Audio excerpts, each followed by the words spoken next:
Hey, this is Bruce Boudreau, and you're listening to Empty Betters with Nick, Mack, and Harrison. But listen, what about something like, hey, listen, we're the Empty Betters, and you want to lose your money? You bet on us.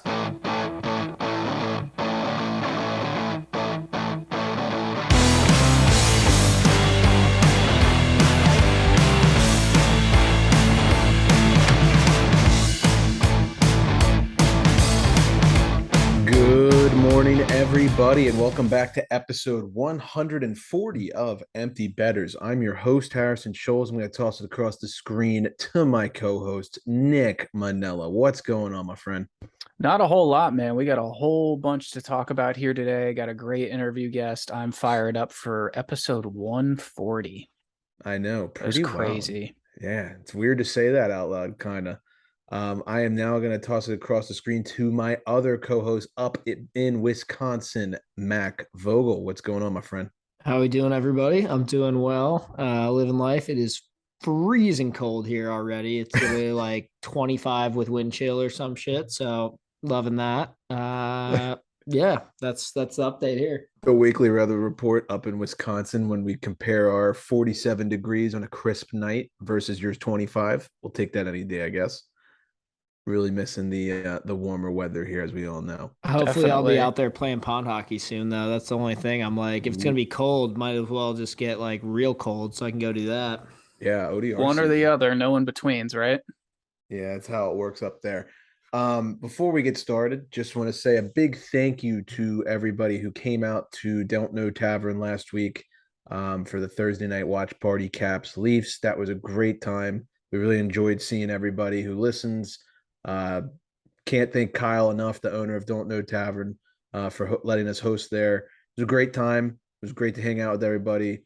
Great to see you two last week, as always. Got to go to the Caps game on Wednesday night. Saw Mac fire off 30,000 live bets, all of which maybe 2 hit. That was awesome. I had a great time watching that. And yeah, it was a cool week to get things kicking off for hockey season for sure. So tiring week, but a lot of fun. Some hard miles on us, but getting to go to the Caps game together. That was our first game the three of us have been to in person since we started the show. So that was a ton of fun as well. Just wait till we get to a Milwaukee Admirals game. Yeah, true. No, that was a blast. Shout out to my dad for making that one happen, and hopefully there'll be many more to come. Yeah, big shout out to Big Vogues. Absolutely. Really appreciate all the hospitality. Thank you very much. Doesn't go unnoticed by us. Before we get rolling today, we just want to remind you guys that this episode is brought to you by Brackish Life. Let's take a minute to talk about Brackish Life. If you're like us and grew up on the water and outdoors, then Brackish Life is perfect for you. They have a wide selection of gear from UV shirts to hoodies and hats. It's Real Bay apparel made by Real Bay people. Head to www.brackish.life today to check them out. A little salty, a little fresh Brackish Life. Do we have a QOTD, or is that hidden on the...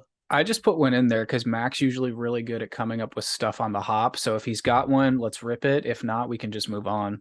Mac, does your brain have anything quick off the fly? All right. Bitch. Yeah. So check it out. Let's see. What is like the most vanilla ice cream house chore of all time? Laundry. Like, I'm not saying it's like your least favorite one. I'm not saying it's your favorite, but just what's like a house chore that you did all the time growing up that you're like, dude, that was like just mind-numbingly like stupid and like bland. I got mine. Well, Nick, it sounds like you got yours. Laundry, easy. Laundry? Yeah. That's fair. I'm going to go with doing the dishes. I fucking hate doing the dishes. It drives me absolutely batty. See, but I don't there like worse ones is my point. Like, oh, like is that somewhere in the middle where you're just like, this is like bad, but like it's not like your least favorite necessarily. I used to hate having to like cut the grass because it would take me a long ass time to get it done. But like after a while, you kind of like enjoy it because you just go out there and like crank your tunes and just rock out for a couple hours. And I actually, when I was in Baltimore, this discussion came up and we're talking about like best house chore, worst house chore, and then just like a mind-numbingly dumb one. And like unanimously, everyone was like, cutting the grass rules. Like it does Oh, it kind of does. suck. It sucks in some ways. Like if it's a really hot day and it does take a while, and it is like a whole thing. Like you have to commit like a solid amount of time for it. But you're kind of just in your zone, like listening to tunes and shit. You ever sat on a riding lawnmower with like a mini cooler at your feet? I mean, see, that sounds like the dream. I didn't have a riding mower because my lawn wasn't all that big. I just had the push guy, but still, I had a good time doing it. Got the But you got a headphones hand. Like you That's can push true. with one hand. That's true. Yeah. I'll put you guys on the spot. Let's play. Fuck, marry, kill. You got vacuum, laundry. Vacuum what? Just like the whole house or Just Like your mom tells you to go vacuuming vacuum the like bottom floor carpets or like Okay. what? Yeah. Yeah. vacuum, laundry. This one might be specific. Maybe it's just the household I grew up. But you ever get asked to clean the windows? I was gonna say like spraying glass Spray glass and yeah, like Fuck, all the mirrors and windows in the house. Yes. Yeah. Fuck, marry, kill. Windows, vacuum, laundry. do you ever have to go like sorry, No, last answer one. yeah. Okay. I'll answer the question. I am going to fuck laundry, marry cutting the grass because that wasn't an option, was it? No, what is he talking about? What was it then? What am I you mixing just it say up with? Vacuuming, laundry, and windows. shit. Okay, Windows is last. Like So you'd kill it. I'm killing Windows. There's a joke to be made here, but I'm gonna fuck vacuuming. There you go. And there you go. Okay. All right, let me hear yours. Mac, I would say low key, I'm killing the windows, but I'm gonna marry the vacuum. It just seems like a wholesome, like, nothing like a good clean carpet, and then I'll fuck the laundry. Like laundry could be sexy, I suppose. I'm in the same boat as Mac. I second that. Nick, what were you gonna say before? My did you ever have to go on the roof to clean out gutters like as a child? No, my dad actually was too particular about how he did that, so I never got to. I just took a hockey stick and tried to like fish the ball out. There you go. Okay, that went off the rails. I do think it's worth mentioning that our guest today is Turk, from the Icebox, his new daily show on Twitter. If you guys haven't seen that, go check it out. I was on there last week. It's a great program. We've had Turk on before. It's the second time on the show. So go give him a follow on Twitter if you haven't already. He's been red hot to start the NHL season. He's one of the best followers. I can't emphasize that enough. That will be in the middle of the episode. Real quick, we're just going to fly through some NHL news. The Philadelphia Flyers extended Travis Sanheim on an 8-year deal worth $50 million. Mac is doing the orb of confusion hand motion, which I think we can all agree with. Dumb. Like, what are you doing? I don't know, but they are undefeated, so I guess we can't laugh. But like, they are 2 games. But like, they're undefeated. Yeah. And Tortorella's there, so who knows? Well, they're huge dogs tonight against the Lightning. They are the night that we're recording this, anyway. Yes. Curious to see how that goes. Fun fact: the Detroit Red Wings third line of Oscar Sundqvist, Elmer Soderbaum, and Michael Rasmussen is the largest in NHL history. They had an average of 6'6", 230 pounds. That is absolutely wild. Soderblom's 6'8". That is a big dude. Yeah, that's crazy. Yeah, wow. When I saw that stat, that was a little eye-opening. What was the Flyers line back in the day? The Legion of Doom. Not Legion of Doom. Yeah, there it is. Thought they'd be up there, but guess not. All right, let's talk. So far through the season, the Dallas Stars, they remain undefeated. They got their stud in Jake Ottinger in net. As of October 18th, the Stars, Bruins, Hurricanes, and Knights are all undefeated. I would say 3 of those 4 teams we completely dismissed in the preseason rankings. What are your guys' thoughts on the undefeated team so far? I think the Flyers are added there, by the way. I might be wrong. I can't remember. I wanted to put them in there, but like I saw the whole 2-game thing. Okay, fair. Yeah, I'll give you it still counts. We'll throw the Flyers in there. To me, this is just the Stars are making it work right off the hop. Whereas like Harry, what was our big bet coming into 2019? It was like we were all over Stars puck line for whatever reason, and they just missed it like 7 straight. It's like now would be the time to do that. So a couple of these I'm like, oh shoot, I might have been wrong, and a couple of these I'm like, nah, it'll work out the way I like thought it would. Stars will fall off. I still think they're going to be bad. I stand by my predictions there. Bruins, kind of same thing. I still think they're kind of going to be bad eventually. Hurricanes, they're good and they will be good. The Knights is really the only one where I'm like, I might be wrong about this team. I actually think they could be good and they can like, I think I said they were going to miss the playoffs.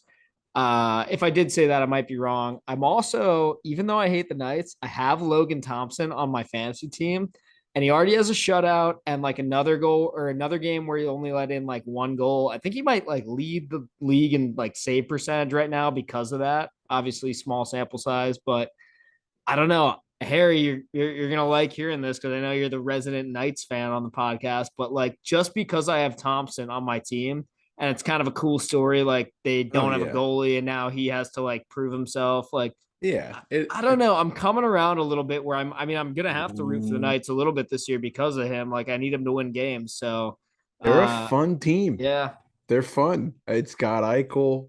It's got the Logan Thompson story. I love Shea Theodore. I have think Kessel the Knights too. are fun. Yeah, Kessel. You do have Kessel. It's a fun team. Like, come on, Nick. You know you want to hop on the No, wagon. I don't hop on wagons, says the king of it. Like, I'm not gonna do that. Like, Mac till I die.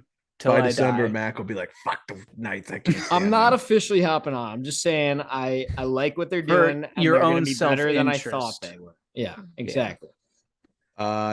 Speaking of teams who are not hot at the moment, the Minnesota Wild, they lost to the Avalanche last night for their 3rd straight loss. They have let in 20 goals in 3 games played this season.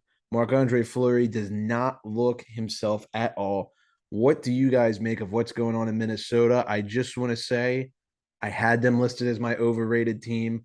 An interview guest coming in a couple of weeks, who we're actually interviewing shortly, said that I should take that back. And I would politely say, I might be right now.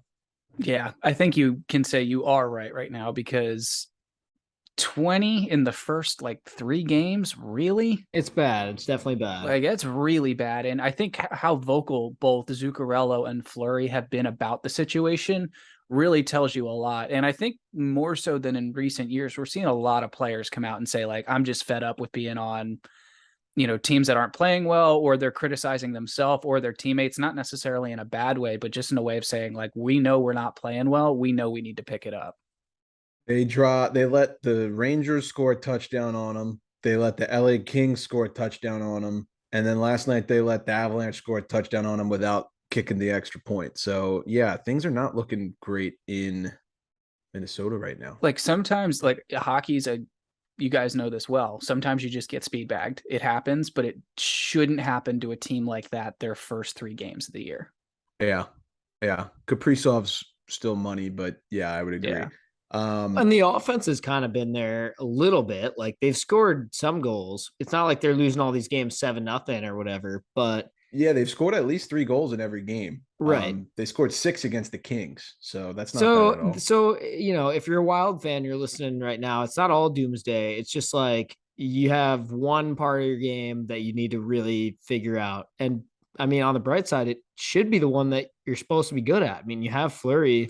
The defense, from what I recall off the top of my head, I feel like isn't that bad in Minnesota. No, we didn't hate on it all that much. No, Spurgeon. So I don't know. Wild fans, I don't think it's time to hit the panic button. I think, this might just be like a coaching thing that just needs to like get figured out. You got to work, in Laviolette's words, you guys need to work through some things in the room, and then it shuffle the lines, buy in. Who was it? Yeah, was it Trent Dilfer that had that hilarious quote that was like, you can't lose in the NFL and expect to win. It's like, you can't give up 7 goals all the time and expect to win hockey games. So once they figure that out, I think they'll be fine. That is also true. Evgeny Kuznetsov has been suspended 1 game following his high stick on Kyle Burrows. To be honest with you, I have not seen the clip yet. It was kind of a wild weekend into the week for me. But what did you guys think of this sussy without going on a 10-minute soliloquy? All right, real quick. I do think that this deserved a suspension. Kuznetsov wasn't even maybe supposed to play yesterday. Apparently he was there was some sort of like nagging injury or something. But anyway, he played and then he did a stupid, like he was getting pushed a little bit in the corner. It wasn't even anything egregious, but he got pushed a little and it honestly looked more like Malkin than anything out there where he just gets so fed up about Don't like, bring my team into your team's suspensions. okay, here. all right. But you Thank know what you. I mean? Like he's an emotional player. Like if you like mess with him too much, he's gonna like get He's pissed at Russian you. with an ego. Yeah, we get Yeah, it. Yeah. exactly. So he like swung his stick recklessly. And my thing is there was a lot of people freaking out on Twitter saying like this is egregious, like he deserves like 10 games or like kick him out of the league, like all these freaking people. And it's like, dude, okay, he swung his stick recklessly. Kuznetsov is also not a dirty player by any means. I don't know that he's ever been suspended before, maybe once for like something similar. Not suspended for anything like that, but Oh, yeah, that's right. yeah, Okay, true. But again, Yikes. he's not a dirty player is the point. And I don't even think he knew he hit the guy in the face. I think he literally just like swung his stick and like thought some people on Twitter are still trying to claim he hit him in like the chest or something. I think he got him in the face, he but definitely did. it was bad. I'm okay with a game. I honestly feel lucky he only got a game. He probably could have gotten like 2 or 3, but it is what it is. I completely agree with what you just said. I saw it live. I was like, hey, that's going to be a 1 game minimum. I think we're probably looking at 2 here. And I was surprised they went with 1 just because it's 2 hands on the stick up and around the face. It's a reckless play. Yeah. Regardless of his intent, he shouldn't be swinging his stick around like that. And more than that, you can't be like retaliating like that. You can't get pissed at people like that on the ice. Definitely. Nick, I think you have a quote of the week to share with our listeners. I do. I actually have 2, but winner of Hockey Quote of the Week goes to Brendan Gallagher. He was doing an interview. I don't know what the context of the question was. I guess someone was asking him why he's so gritty or something, but he said, as a kid, I liked seeing people in pain. So every time I'd see my grandpa, I'd punch him in the nuts. That's a very interesting way to live your life, I guess. I don't know what else to say other than that. It's just like, makes sense. Really? You hit your grandpa right in the dick? Just well, when you watch Brendan Gallagher play, I guess it makes sense. Maybe. Right. Like I'm kind of not shocked. They don't call him Peepaw for a reason. God damn it.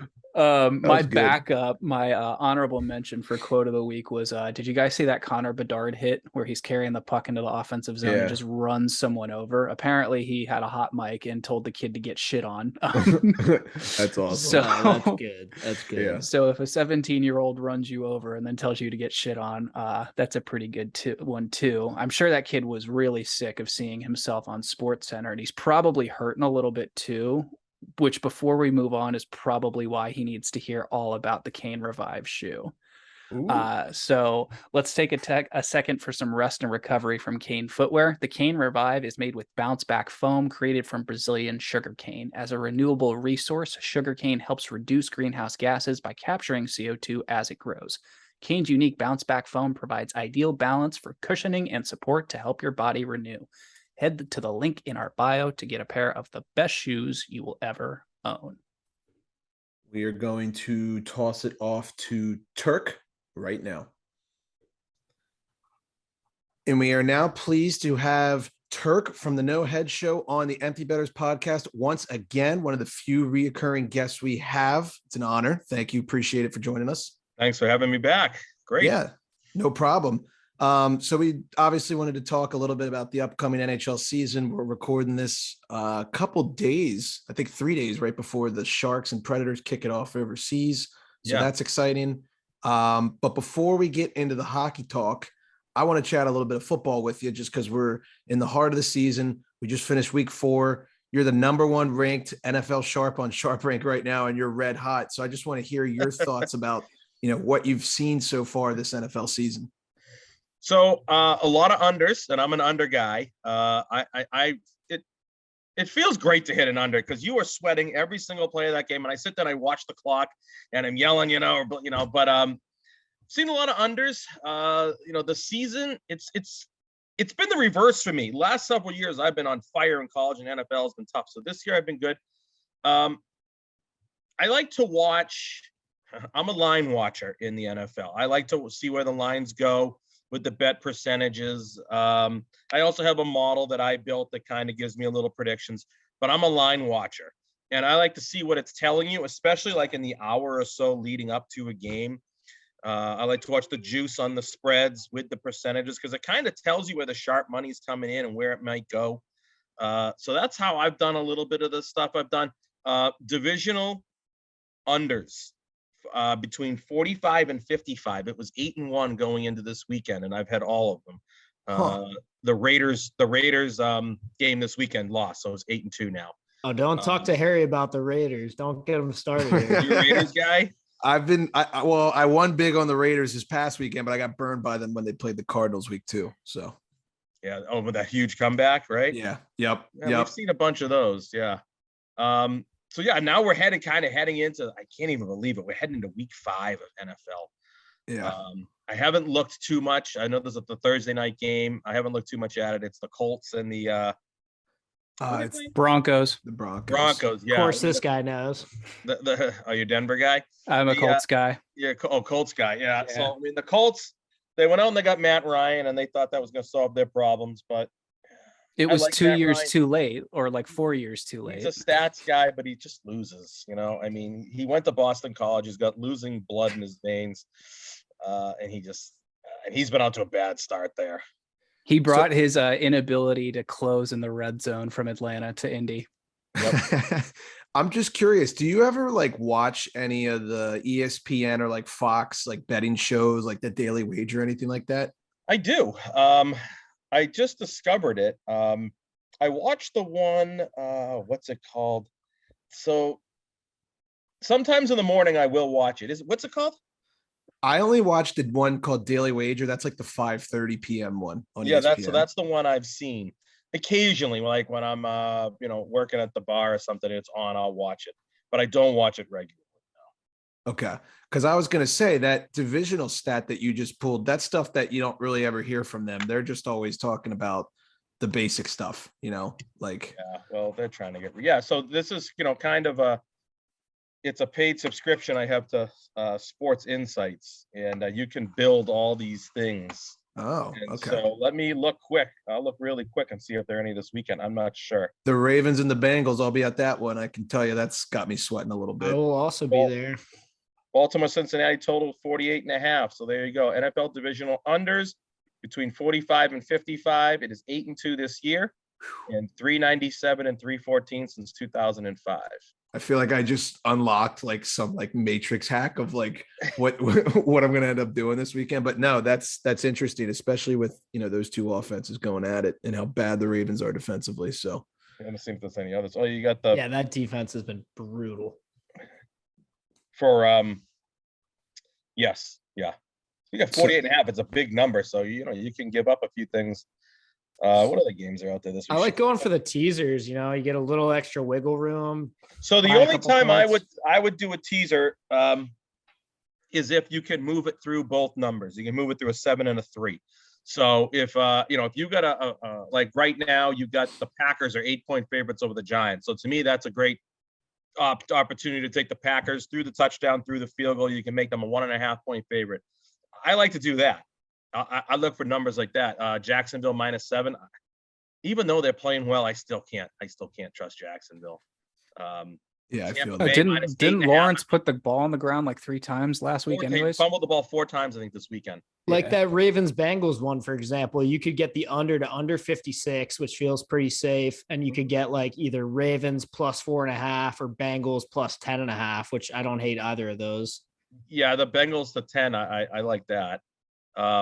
Or you could take the single. Tom Brady's a single guy now, and you can take the 8.5 down to 6-2. Yeah. I don't know if he's concentrating now what he's doing, but I was looking at the odds because obviously they have odds already out of whose next girlfriend is. Oh my god! That's oh my god! unbelievable. Bridget Monahan's plus 4,000. I Oh feel like my I don't know if she'll be the next one, That's but if it's like, unreal. but if it's the next like wife, doesn't that kind of feel like it's like they got a kid? Maybe it makes life easier. Maybe it just goes back to her. Wow. But the number one person on the list plus 1,400, Taylor Swift. Oh my Oh, god! come on. And you know who Giselle's favorite is? Pete Davidson. Ah, And he's the most jeez. disgusting person alive. If that happens, I feel like I have a chance if that happens. Oh Yeah, my right. God, What's there you what's go. what's the line for Turk? Exactly. I mean, Pete Davidson's in Oh, I mean, man. Brady did go to Michigan. We all know they like Taylor Swift. So Did you Oh, guys see Yeah. I saw earlier there was a screenshot of Brady's Twitter from like a couple months ago, and his bio is family and football, and now it's just football. That's actually really funny. Yeah, this has probably been going on for a little while, I bet. I think it's probably just getting out to us now, but yeah. yeah, I don't know what it's about. You know, they say they got to do an epic fight, and it's not necessarily about him coming back this year, but I don't believe that. I think that was probably the final straw. But she hasn't wanted it, you know, in his defense, and I don't like to defend the guy because I do think he's a little nuts. He married a football player, right? Yeah. I mean, she married a football. This is what he does. If like he was an attorney, would she be begging him to retire right now? So he is playing longer than anyone ever expected any football player would last, but he's a football player. And once it's over, it's over. He probably didn't need to pull the rug out from underneath her and, you know, retire for 40 days and then pull the rug out. That probably wasn't the right thing to do. It's all about delivery. A single guy trolling Tampa Bay with three kids now. Yeah. Last football question I'll ask, and I'll keep it kind of on topic. Do you think it's crazy to say that maybe the Bucks could go to the Super Bowl this year? I don't think it's crazy, although you got to worry about defensively. I mean, the Chiefs lit them up this past weekend, but once he gets the receivers back, the problem is their offensive line, and he's 45, he's gonna get killed. That's their problem, their offensive line. But if they could figure that out, I mean, you know, he can make, you know, chicken salad out of chicken shit, and he's got good receivers. So if they could figure a little something out with that line, they'll score points. But the question is, can they stop anybody? Because that was 41 points they gave up. I know Chiefs can do it, but the Chiefs got 17 off your Colts last week, right? Yeah. Mhm. And I wouldn't, so 41 in Tampa Bay too. Yeah, Ryan Jensen's a huge loss on that O-line. He is one of the best, if not the best centers in the NFL. Yeah, is he out for the year? I don't know if it's for the year, but I know he's out long term. I also can't believe they played that game in Tampa Bay. Yeah. I know, right? Yeah, people forget. I know. So obviously moving on to the hockey podcast, but we always like to chat a little football. That's always a good time. Yeah. I know that you, along with a lot of other Boston guys that we were following, were very vocal about the whole Cassidy situation up there for the Bruins. I'm just curious to hear what you're, for maybe our audience who hasn't heard your opinion, maybe you want to share it. Yeah, I mean, to me, I do feel like this is a Bergeron Krejci thing. How Don Sweeney keeps his job, but Bruce Cassidy loses his. Bruce Cassidy was coaching what Sweeney gave him. And, you go in with into that season last year, and I didn't think the Bruins are all that great. All the free agents he signed, Nick Foligno. What did Nick, who was the guy on defense? What's his name? I always, third pairing guy. He was probably their best pickup. I can't think of his name right now. I'm drawing a blank. Doesn't matter. But I don't understand how Sweeney keeps his job with the horrific drafting he's done. Trades haven't really. The Charlie Coyle deal is probably a good deal. They signed him to long term and paying him way too much money to be a third line center. That was a great trade that he made. But you look at that 2015 draft. That miss of the 2015 draft is the reason the Bruins didn't win the Stanley Cup in 2019, because they had 3 picks in a row, right? And Jake DeBrusk is all they're going to get out of that. And they passed on Barzell 3. The number of guys who signed a monster deal with the Islanders today. And listen, the draft is not an exact science. You don't expect to hit on all 3 of those, but when you see all the big names that kind of went 1 pick after, 10 picks after, Jesus, I would have liked to have seen you get one of them. He drafted a guy that when they took him, what's his name? Zach Senyshyn, right? who just re-signed an AHL contract today with Jersey's affiliate, who was projected to go like in the second round, and nobody else had him. So I think Cassidy got a raw deal. They say, rumor has it that Sweeney did not want to fire him because he originally was told he was safe. Right. Sweeney did not want to fire him. A couple of players went around Sweeney to Neely and said, we don't want him, and Neely fired. So I'm disappointed in Cam Neely if that is true. But, and if you fire him, I think, Jacobs, you got to say, all right, Neely and Sweeney, you got rid of my coach, who I'm probably still paying something to. You two guys better do something here this year, or, maybe it's you two that are the problem. I'm shocked Sweeney got re-signed and Cassidy got let go. But he landed in his feet, 7 days later in Vegas? Yeah. So that just goes to show you that, there were other teams out there that were like, he wasn't the problem in Boston. And he was not the problem. He went up against a Carolina team that was 100 times better than them in the playoffs. And took him 7 games, too. Did it go 7? Was it 7? Yeah. I think it went home 7, team won every game in that series. That's right. You're right. Yeah. That's right. And he took him to 7 against a team that they were not better than. So I think he got a raw deal. I'll be rooting for him in Vegas. I'm still rooting for the Bruins. Like, I'm not that upset about it. It's not my dad or anything, but I think he got a raw deal. So what do you think of the team this year? I know we just did our division previews, and if my memory served me correctly, I think we were a little harsh on these guys, or at least we're a little up in the air. Not sure exactly what to expect from this team. So, I think when healthy, they've got a really good top 6. But remember, they don't have Marchand, McAvoy, or Gruslick to start the season. Now, they said that Marchand and McAvoy are skating, and they appear to be a little bit ahead of schedule. But I think Marchand was November and McAvoy was December originally. So they're going to play the month of October without these guys. And if you look at the divisions and how hard it is to make the playoffs in the NHL this year, any year now. Especially in the East, right? Yeah. I mean, you look at that Metropolitan division. Boy, oh boy, I'd hate to be in that division. You got Tampa Bay, you got Florida, Toronto in this division. If you fall too far behind, the Red Wings got better, Buffalo got better. Red Wings are dangerous, sneaky dangerous. You've got the Metropolitan division who you're, lining up with. You can't fall too far behind, or you're gonna find yourself outside.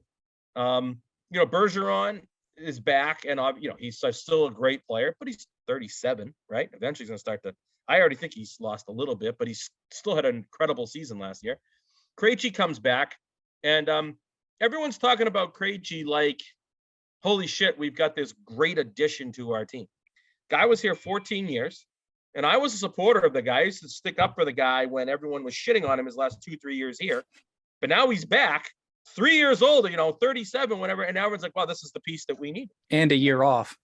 Yeah, he played a year. not a year off, but yeah, but it's not NHL. I mean, it's kind of like you'd see the baseball players, the guys who couldn't hack it here were washed up. They go play in the Japanese league and hit 300. Yeah. Like, there's a reason all the best players are here.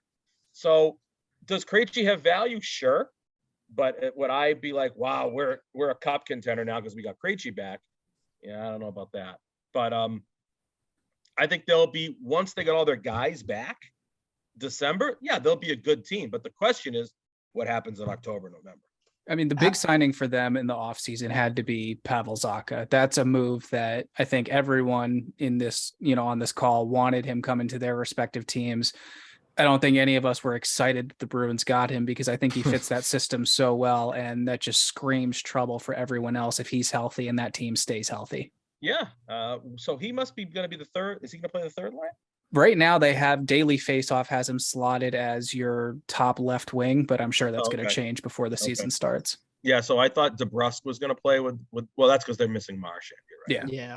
They're going to have Pasternak, Krejci, and Hall together, which should be a really good line, but Hall got hurt in the last preseason game. He's week to week this. Yep. So it's, now you don't have Taylor Hall, right. So now that's probably why they stuck Zacha with Krejci and Pasternak, at least on daily face-off, because they're like, we don't know where this guy's going to be. Yeah. So if they get it, when they have their top 6, they've got a good top 6. And then, your third line, if you got Coyle and Craig Smith, who didn't really have a great year last year, but I like Craig Smith. And I like Charlie Coyle because he does a lot of things for you that maybe don't show up in the stat sheet. He's a good defender, good penalty killer. Face-off guy, he's pretty good. Yes, they're paying him too much money, but I don't blame Charlie Coyle for that. I mean, if the Bruins called me right now and offered me $3 million to go play, I'd take it. I couldn't do a damn thing. So I don't blame the player. It's, hey, the Bruins said, you want $6 million to stick around? And he said, sure. Yeah. So I think they'll be fine. They're going to fight for a playoff spot. I hope they can pull it off. And I'm just worried about the first month of the season. So I know last time we had spoke, I think I was the one who asked the question. We love hearing about the sleeper teams, the underdog teams that you can kind of profit off of. I believe, if memory serves correct, you were a big Ottawa guy last year. I played Ottawa a lot, and I hit them big too. I think I hit a plus 300 one night. So yeah, we'll see once we. And they got better too. Huh? They got better too. Yeah, they did. I think I played them a couple of times. I played them a bunch, and we hit a couple. So we'll be looking for big dogs again. Montreal, I'm looking at them. They're probably the only team in the division I don't think got better. I like to play the dogs. I don't play big favorites. I don't. Yeah. I was going to ask, is there a team that maybe sticks out to you that could maybe be your Ottawa Senators, for lack of a better term, this year? The underdog team? I think Detroit. Yeah. Let's go. Yeah. I think they're sneaky. I think Detroit got better. I don't know. I think the Islanders are going to be good, but they might not be that. They might not sneak up on a lot of people like I think Detroit will. The Devils, I watched a little bit of them playing the Bruins last night in the preseason and watching Hughes skate. Just so smooth and so fast. Dougie Hamilton. They have star power on that team. I'm trying to think, who's their goalie? They've got Vitek Vanacek now from the Caps, but they've also got they've still got Mac Blackwood too. Yeah, he's not bad. Because I was looking and I forgot that Jack Campbell went to Edmonton. Yeah, it was a carousel. They could be tough now, though. It was a big goalie carousel this offseason for sure. They could be. The downfall is them. They couldn't keep the puck out of the net. With the way they score goals, if they have a goalie that can play, they could be dangerous. Yeah, Toronto, if he stays healthy and consistent, then hell yeah, they could. Yeah, definitely. Now, Toronto Maple Leafs are a funny team. Because they lost Campbell, and I looked, they got Samsonov, however he pronounces it, and Matt Murray is their goalie. Yeah. So they have two guys who could be good, but could also be terrible. We were talking about that on our division previews. If that, the ceiling and the basement for how that could go for them is and if it goes as bad as it could go for them, they could they could miss the playoffs. Yeah, they could literally implode hard if that. It is fun to watch them continue to blow it year after year after year. Yeah. I mean, the year they lost to Montreal, that was just hilarious because that Montreal team was not good. No. Now they made it to the Cup, but that was the year they got to come out of Canada. They won't. Yeah, that was bullshit. Who did they lose to in the first round last year? Which I just loved it. Tampa, right? It was Tampa, I think. Was it Tampa? They took Tampa 7, and John Tavares couldn't get a freaking goal on the board. And I think they were up 3 games to 2 on Tampa, and then they lost 2 straight to lose the series, I think. So who did you guys pick to win the Atlantic Division? Who did I pick? I think we each picked somebody. I picked Toronto, I think, because even though I do love the Leafs banter, I'm just a huge Austin Matthews fan. I like him a lot. But they could win the division easily. It doesn't mean they're going to win the series, but they could win the division. I think I said Tampa again. Yeah, they'll probably fall off a little bit, but I still think they'll probably find a way to win that division. Yeah, I kind of lean that too. Tampa win it. I could see Florida doing it. But then Tampa, I just look at that and I say, in a 7-game series, you got to beat Vasilevsky 4 times. Yep. That's what I'm saying. Also, just Vasilevsky during the regular season is going to play again most of their games. He'll probably, they'll probably win a shitload of games again. They will. I felt a couple times last year during the regular season, he didn't care all that much. They played so many games, and it's so you got Stanley Cup champ, Stanley Cup loser. They've been to the Cup 3 years in a row, 3 really long seasons. That has to eventually catch up with them, and maybe this will be the year. But I just they still have got some high-end talent on the team, and you've got arguably the best goalie in the game. And they added some pieces too. It's going to be hard to take them out. But Florida, Florida's good. Bobrovsky makes me a little nervous. Spencer Knight was really up and down last year.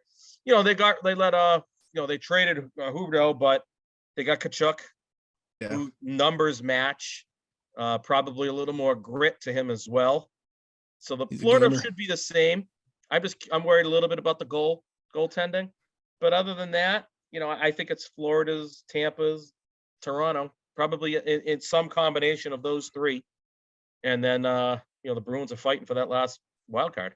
Yeah, Bruins, maybe Wings sneaking up. Who knows? Yeah. We'll see. It's the Yzer plan. That dude, he knows how to win. One question I always like to ask people before the season officially starts, just because, it's fun to look back at the end of the season and see what the answer was, is, who do you kind of have your eyes on in terms of a Stanley Cup matchup and maybe a Stanley Cup winner? So if you were to ask me who would I take to win the conference round, because then that's basically your Stanley Cup. Yeah. Who are the two teams? I think the Rangers got a really good shot. That's who I picked. I do. Plus 1,000 to win the Eastern Conference right now. Pittsburgh Penguins plus 1,100. I don't get that at all. Yeah, I don't either. Yeah, I don't. I mean, Maple Leafs are the favorite, actually. So to me, as a little bit, but if you're not looking for like the favorite, you want a little bit of a long shot in there. I think the Rangers plus 1,000 is that really a long shot, but they are fifth on the list here. You got Tampa 425. I'm sorry, Toronto 425, Tampa 450, Carolina 500, Florida 550, Rangers plus 1,000. Yeah, so, I like the Rags. I think the Rangers. They got the goalie. We know they got some. They can play in. They got the Panner. The hell's his name? Panarin, yeah. I'm so bad at pronouncing some of these guys' names. They've got some good players. They've got the goalie too. You need the goalie. Yeah. Especially in the postseason, you need the goalie because goals are hard to come by. So the Eastern Conference, the Rangers would be my kind of pick. Colorado, obviously they've, who went to Colorado for goal? I'm drawing a blank. Because that's the thing. They didn't really fill the void. Georgiev, he was the backup in New York last year. Yes, that's right. Yep. I don't know. I don't see it. That's what most people are saying is like that Colorado's going to fall off because they didn't really do anything with the goaltending situation. Kemper's in Washington now. Yeah, I don't love that. Maybe Minnesota. I was thinking that. I think in the West. I maybe Minnesota, St. Louis, one of those two right there. Yeah, that are very close. They got Calgary at plus 700. I think Calgary falls off a little bit. Still don't trust the Oilers. I always like to ask people that. No, I know. I was looking at that and I saw plus 750 on the Oilers and the number 3 price. And it's they got the goalie now. Yeah, they could be dangerous. But no, I don't, because I still feel like they're just top heavy. Yeah. It's McDavid and Draisaitl, and then after that, I think St. Louis, Minnesota, a little more depth, a little more of depth there. Dallas Stars, I like the Stars, but I think those other two teams are better. Yeah. It's unfortunate, but I really do feel like the Rangers are just somehow coming together, and they're gonna make some noise. And coming from a Penguins fan, that makes me extremely sad. I don't like the Rangers either, so no one does. We all hate them. Yeah, so. Nobody likes the Rangers, but they're gonna be good. Yeah. So there you go. I think maybe Rangers Wild, Rangers Blues. That's kind of maybe those would be my dream Stanley Cup. I don't know about Colorado now that with the goaltending situation. Yep. Vegas, I'd like to see Vegas do it for Cassidy, but I don't know. Jack Eichel seems to me like he's someone who figures out a way to lose too. He loses everything he goes. I mean, he had that 1 year at BU where they were by far the best team, and I don't know if you guys remember that game where the goalie dropped the puck in the net. I do. Like he just what was his name? Jesus. O'Connor, right? Matt O'Connor. I think so. That sounds about right. Yeah, I feel horrible for the kid, but that was against Providence. Providence right? College. That's right. It's like a 4 seed too, and Tanev was on that team. So was Noel Achari. That's right. Oh wow! The more you Evan know. Rodriguez was on for BU. Yep. They had some good players. I think was Gresslick still there? He might have been. He might have been. That might have been his senior year too. Bonino was gone by then. He was on that team. Yeah, there was some players on that team that went on to play in the NHL. Yeah. Yeah, it's too bad. And then last question I'll ask you, just because I know we're maybe keeping you a little long here, but we just talked Stanley Cup futures. We're a fourth of the way through the NFL season. I'm going to come back to football. Super Bowl winner. What are you thinking? Ugh, Super Bowl winner. Yeah. When I watch Buffalo play and I watch Josh Allen, I say, how in the Christ does anyone stop? Yeah. Defensively, they're good, and that guy can beat you with the arm or the leg. So the only question is, can he take a full season of getting popped, running the ball, and not get hurt? I think they got a really good shot, Buffalo.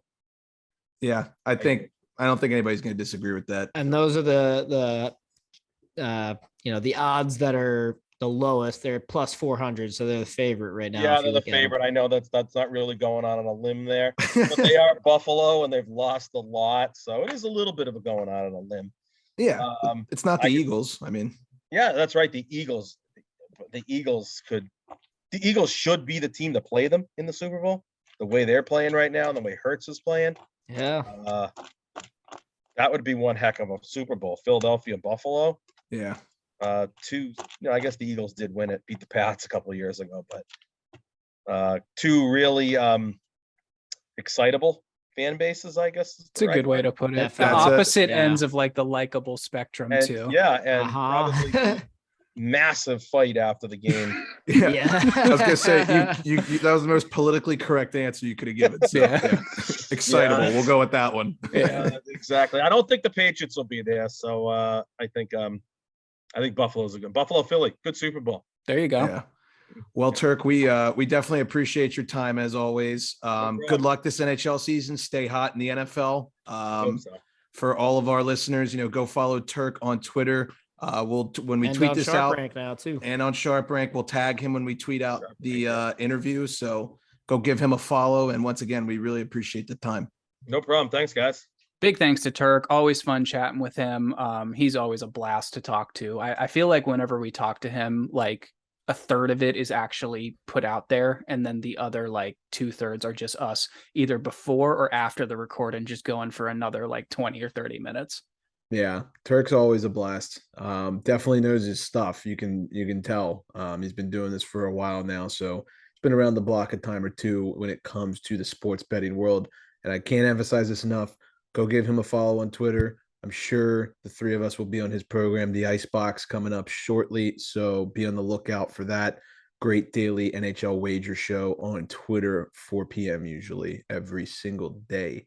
All right, let's go around the league for injuries real quick, and then we will get into some of the betting trends that we have noticed. The Red Wings, Bertuzzi's going to be out 4 to 6 weeks with an upper body injury. The Leafs, Matt Murray is going to be out at least 4 weeks with a hip injury, and Rick Rally's already photoshopping his pads as Band-Aids, so everything's going good in Toronto. Nick Schmaltz is out 6 to 8 weeks for the Coyotes with an upper body injury. The Blue Jackets' Patrick Laine is out 3 to 4 weeks with an elbow sprain. And then the Canadiens' Mike Matheson is out 8 weeks with an abdominal strain. The Leafs memes are a little premature, if you want my honest opinion. I was watching NHL Network with Jackie Redmond and EJ Raddick, and we were already talking about firing Sheldon Keefe. And I believe the Leafs are 2-2. So Jesus Christ. We're there. That's insane. We're there. We're officially in panic mode at 500 win percentage for the Leafs. So just wanted to say to all you people in Toronto, it's going to be okay. We're 4 games. And like when you signed those two goalies, did you really think you'd start any better than 2-2? Like we all know they're not going to fire their GM. They're not going to fire their coach. They're going to make 2 more insignificant changes in the offseason and expect everything to magically fall into place. And it's not. Yeah. Ooh. Ouch. This is just their classic Yankees, Lakers, Cowboys, Maple Leafs, Alabama loses a game. Everyone freaks out. Only thing is almost all those teams you've mentioned have won a championship recently. Not the Yanks, although that could change. Any idea what the score? Yeah, but they at least have like a. What happened? I think they cleaned up. They won 5-1. I know they had a 3-run homer in the first inning. I didn't even look at the score after that. Stanton and Judge homered. Yep. Okay, so they won. All right, moving on. Let's talk about the betting trends that we are seeing so far. What do you guys have? Just out of curiosity. Shit right now. I have had zero luck so far this season. Well, not zero luck, but I feel like I can't find my rhythm. I know it's still early. Couple of the things I was looking at, I was trying to get hot on the stars, but I don't know why. I just couldn't find the rhythm there either. And the interview that we just had with Cole, I think he made a great point about the stars. Is Ottinger's a scary guy. He's either going to come in and win you the bet or fuck up the bet. And in my case, he's done that to me twice. So I'm probably going to steer away for them for the time being. Yeah, I haven't found my rhythm yet, but we're not really down in a bad way or anything. Mostly just trying to get my sharp rank score going here. But I did get a little fun one yesterday. I was looking at the props. I haven't toyed around too much with the props on sharp rank, but I was looking at them yesterday, and so they've got a lot of like specific ones on there, which is fun. And randomly, I took OV to score the last goal of the Caps game, mostly because he always gets the empty netters, right? Because they're looking for him at the end of the game. So I was figuring, like, oh, if the Caps are up, they'll try to feed him for an empty netter. It was like plus 800. Wish I took it with real money because it hit and it wasn't even an empty netter. He scored like another just normal goal with a couple minutes left. So hopefully we can turn that into me kind of getting on the right track here. You and I are what in NHL and sharp rank 28th and 29th, I think. We're still like, we're somewhere in the mix of like top 50, top 100, all that good stuff. So we're not terrible, but and I definitely still have a winning record by a decent amount in like total NHL bets, which, that's all you can really ask for, but I definitely want to keep it that way. For sure. Couple of things I've noticed. We talked about the Wild. We're about to interview a Minnesota Wild fan, but their over is 3-0, obviously. I mean, they're letting other teams cover the over single-handedly. So until that stops, I would keep betting it. And then the Carolina Hurricanes under. It's hit all 3 games so far in their first 3 games of the season. I've taken it twice. It's been good to me. I'm more than certain McDavid over 1.5 is going to carry us through the rest of October. I'm on that tonight as recording this against the Buffalo Sabres. Same. Those are the 3 big trends that I've seen so far. You can find all of our picks on SharpRank. Speaking of SharpRank, I think Mac has a word for them. I sure do. Just want to remind everyone that this season and all seasons, all of our picks are powered by SharpRank. They have done something really cool here by creating a rating system that you can track your bets on, hold yourself accountable, and climb up the rankings in the leaderboard on the overall or specific sports that you like. So go ahead and give me, Harry, and Nick a follow on SharpRank. Check out our picks daily and make your own picks. And if you want to be in our little hockey sharp rank league, let us know. That's supposed to get going some point soon too. I think so.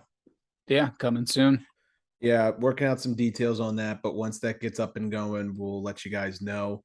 Let's hop into the State of the Union. Let's start with the Pens real quick because I know you guys probably have some comments about the Caps. I'm going to be fully transparent. I've been reading articles on The Athletic and watching highlights. I have not gotten to watch a full game yet. We had our watch party. My best friend got engaged on Saturday. Shout out to my boy Mike Zito, listener of the program. Very happy for you, buddy. And then last night I had he was at the event. Shout out to him for that too. Yep. And then last night I had beer league the same time we lost to the Habs. So I haven't really gotten to watch any full game, but from what I've seen, Crosby's Crosby. And as long as that's going to happen, we always have a chance. He was first star of the week for the NHL in week 1. That's always great to see. Malkin gets on the board last night against Montreal. And Kasperi Kapanen, holy shit, we might have something here. I think he's got 3 points through 3 games, a goal and 2 assists. If he can keep that up, we're going to be just fine. So I'm not worried.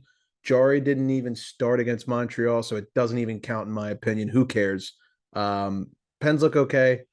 I'm excited to actually watch a couple games this week and weekend. We got the LA Kings on Thursday, which I think is worth mentioning. We suck against them, so I would not. And they're not playing bad at all. No, they're one of the teams that I would say is whenever they're a dog, they're well worth the cash. So if you take the Kings on Thursday against the Pens, I would not say that's a dumb bet at all.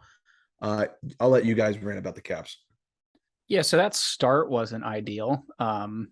And I don't want to say anyone panicked. I don't think we panicked at all, but there was definitely some things that were not looking good in the 5-2 loss to Boston and the 3-2 loss to Toronto. Bouncing back, I mean, even I had some issues with what was going on in the Montreal game, but the 6-4 win event against Vancouver the other night, that was a big one. They were down in that game and they fought their way back into it and were able to get a win. And right now, that's the most important thing. I definitely don't think I could say that any of those 4 games they played like 60 minutes of hockey the way I want to see it. But there's been some bright spots, some dark spots, and that's pretty much what you got to expect out of the first couple of games for any team, the way I look at it.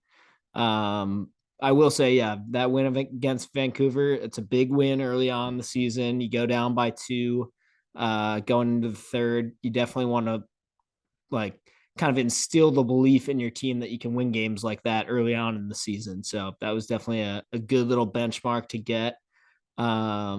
And yeah, hopefully they'll continue to trend in the right direction. I think we got Ottawa next, and then every Canadian team right off the bat. We also, if I'm not mistaken, after that it gets kind of hard. There's like I want to say like Nashville and Carolina are coming up, and I mean, there's not a lot of easy nights in the NHL in general, but I think we've got our work cut out for us the next couple of weeks. How you feeling about our bet? I feel pretty good about it. I mean, I think it's a good bet in general because if there's anything I've learned from these first couple games for both the Penguins and the Capitals, I think they're going to be pretty close. Like I do think they're going to be pretty comparable teams, and by the end of the year, it might just be a couple of games that decides this very costly bet. For those that might not have listened, could you run through the stakes of the bet one more time? Well, I think the rules, correct me if I'm wrong, I'm pretty sure this was it. Whoever goes farther, assuming both teams make the playoffs, whoever goes farther in the playoffs, strictly on rounds, wins the bet. If the playoffs are a wash, let's say both teams miss or like they both lose in the first round, then we use regular season points as the tiebreaker. And then what's the punishment, Matt? Can you remind me? So I think you're correct on everything you said. And then I think the punishment is that the other one, the person who loses has to purchase like if I lose, I get a Crosby jersey. If you lose, you get a Novi jersey. And we have to hang it behind us during a full season of the pod Next year. Yeah, that's just about torture. So pretty bad. It's pretty bad. Every interview gets, oh, you guys are Caps fans? No. Why is there an Ovechkin thing? Oh, well, there was a bet that I lost. Yeah, that'll be fun. Yeah, it's gonna be annoying. Yeah. Anyways, real quick before we wrap up, let's move on to the fantasy league. Mac, Nick, you guys got anything you want to say? My team sucks ass. I lost week 1, but I'm feeling good again. I'm playing against my sister this week, and she's been trash talking me so far the first couple of days of the matchup. But I think I'm going to bounce back and go 1-1. Harry, I want to hear your thoughts because I know typically you haven't participated in fantasy hockey, not necessarily your favorite thing, but you were saying you're actually enjoying it. I am. I thought it was going to be really hard to follow along just because, you got guys playing one night, not the next night, injuries, fucking Jacob Vrana out for personal reasons. I don't know what those reasons are. If it comes out, it's bad. I don't mean that in a bad way, but that really fucked my lineup. It's a lot of fun, though. It's not that hard to keep up with. Every day, every morning, Mac, you said when you wake up, you just check it, set the lineup. I'm really enjoying that. Is it David Savard, the defenseman for the Canadians? Yes, I think so.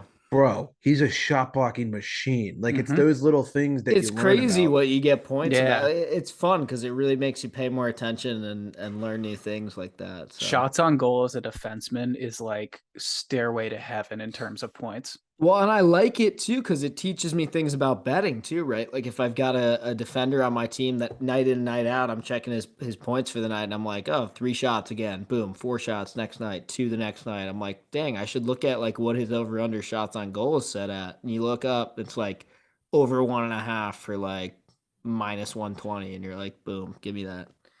Mac, I think you're going to be the EB member of the shots on goal army. I could totally see that happening. I got into it a little bit last year, and I don't think I did it the right way, but I have sort of been paying attention to how this as you've called it, the shots on goal army on Twitter has been sort of going about this. And I think there's a real serious science to it.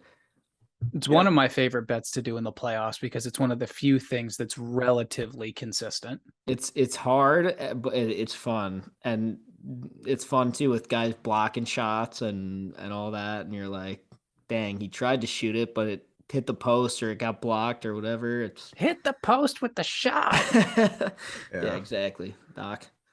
Well, I think that'll just about do it for us on this episode. We appreciate everybody listening. If you guys don't have any final notes, then I think we're out of here. Yep, I'm good. All righty. Sounds good. Thank you, everybody, for listening. We appreciate the love and support. Thank you, Turk, for joining us. We'll be back next week. A couple good interview guests coming up on the pod for the next couple weeks. So stay tuned. Without further ado, Class dismissed.